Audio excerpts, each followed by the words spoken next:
Hi കൂട്ടുകാരി, ഇന്ന് നമുക്ക് നല്ലൊരു അടിപൊളി പുഴ മീൻ കറിയാണ് കേട്ടോ വയ്ക്കാൻ പോണത്. അപ്പോൾ നമുക്ക് നല്ല ഫ്രഷ് ആയിട്ടുള്ള പാലാൻ എന്ന് പറഞ്ഞ മീനാണ് ഈ സെൻറ്ററിൽ ഇരിക്കുന്നത്. പിന്നെ രണ്ട് വശത്തിരിക്കുന്നത് ചെമ്പല്ലി.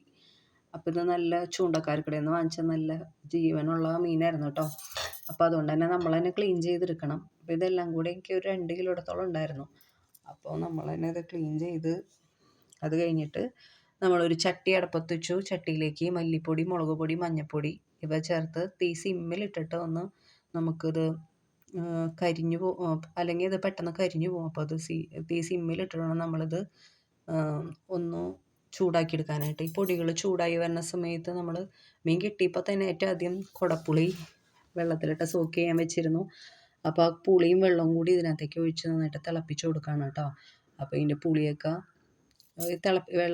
പുളിവെള്ളം ഒഴിച്ചതിന് ശേഷം നമുക്ക് തീ കൂട്ടിയിട്ട് തിളപ്പിക്കാം കേട്ടോ.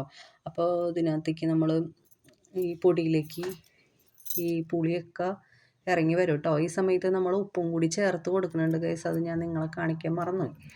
അപ്പോൾ എല്ലാം കൂടെ പിടിച്ചിരിക്കുന്ന സാധനം അവിടെ ഇരുന്ന് ആറട്ടെ കേട്ടോ.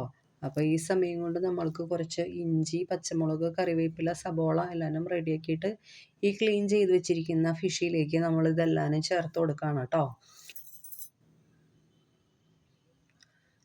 അത് കഴിഞ്ഞിട്ട് നമ്മൾ അവിടെ നേരത്തെ തയ്യാറാക്കി വെച്ചിരിക്കുന്ന മസാല വെള്ളം ഉണ്ടല്ലോ, ആ വെള്ളം നമ്മൾ ഇതിലേക്ക് ഒഴിച്ചു കൊടുത്ത് പിന്നെ നമ്മൾ ഒരു തേങ്ങയുടെ 2/2 പാലാണ് അതും കൂടി ഇതിനകത്തേക്ക് ചേർത്ത് നന്നായിട്ട് മിക്സ് ചെയ്തതിന് ശേഷം തീ കത്തിച്ച് നന്നായിട്ട് തിളപ്പിക്കാം.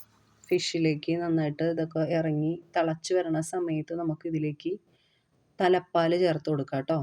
ഈ തലപ്പാലും കൂടി ചേർത്ത് നന്നായിട്ട് ഇതൊന്ന് വേവട്ടെ. നന്നായിട്ട് തിളയൊക്കെ വന്ന് വെന്ത് കഴിയുമ്പോൾ നമുക്ക് ഈ സമയത്ത് ഇതിനകത്ത് ഉപ്പോ പുളി എന്തെങ്കിലും കുറവുണ്ടെങ്കിൽ ഉപ്പ് ചേർത്ത് കൊടുക്കാം.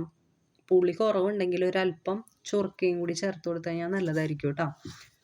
പിന്നെ നമ്മൾ ഇതിനകത്തേക്ക് കാച്ചി ഒഴിക്കാൻ പോകണം. അപ്പോൾ അതിന് ചട്ടി അടപ്പത്ത് വെച്ച് വെളിച്ചെണ്ണ ഒഴിച്ചു, ചുവന്നുള്ളി ഇട്ടു, കറിവേപ്പില ഇട്ടു, പിന്നെ കുറച്ച് മുളക് പൊടിയും കൂടി നമ്മൾ അതിൻ്റെ മുകളിൽ കൂടി ഒരു കളറിനും ഒരു ഫ്ലേവറിനൊക്കെ വേണ്ടിയിട്ട് നമ്മൾ കുറച്ച് മുളക് പൊടിയും കൂടി ചേർത്ത് കാച്ചി ഒഴിച്ച് കഴിഞ്ഞാൽ നമ്മളുടെ അടിപൊളി ഫിഷ് കറി തയ്യാറായിട്ടുണ്ട് കേട്ടോ. അപ്പോൾ ഇതിൻ്റെ ടേസ്റ്റ് എന്ന് പറഞ്ഞാൽ എൻ്റെ പൊന്നു മക്കളെ പറഞ്ഞറിയിക്കാൻ വയ്യ. കാരണം ഇത് നമുക്ക് നല്ല ഫ്രഷ് മീനാണ് കിട്ടിയിരിക്കുന്നത്.